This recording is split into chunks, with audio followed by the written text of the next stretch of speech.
Yung ginawa nila kanina sa Senado, PDS ng PDS. Tapos anong sasabihin ni Jinggoy? "Oh, nagsisinungaling si Morales. Oh, ganyan, ganyan, i-contempt ko na." Yung baka ng inang 'tong binabae.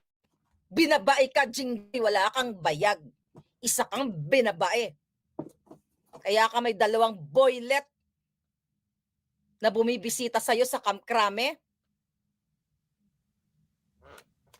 Walang masama kung binabae ka.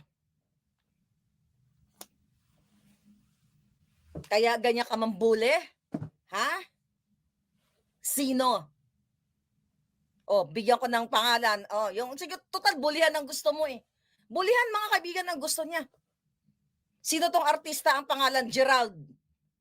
Ewan ko ano apelyido nun. Sino ang Gerald? Bulihan ang gusto mo? I'm not supposed to say this.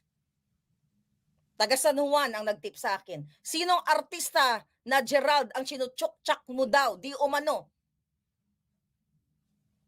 Bulihan? Sige, bulihan tayo. Total yan ang gusto mo eh. Sinong artistang Gerald ang chinutsuk-tsak chenis mo? At sino ang nurse sa LA ang dinadalaw mo dito na lalaking chinutsuk-tsak chenis mo according to your friend from San Juan?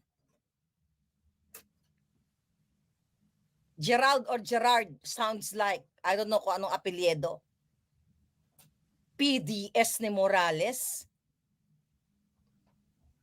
Ang intensyon nyo bulihin ang isang Morales na may death threat galing sa Malacanang. Walang hiya kayo. Napaka-jijimonyo nyo imbes na protektahan nyo ang Pilipino.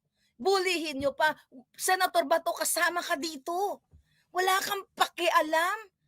Hindi mo siniseryoso yung video. Sinabi mo, oo, nakita ko. Kumbaga, ina-acknowledge mo na totoo yung video. Pero wala kang ginawa.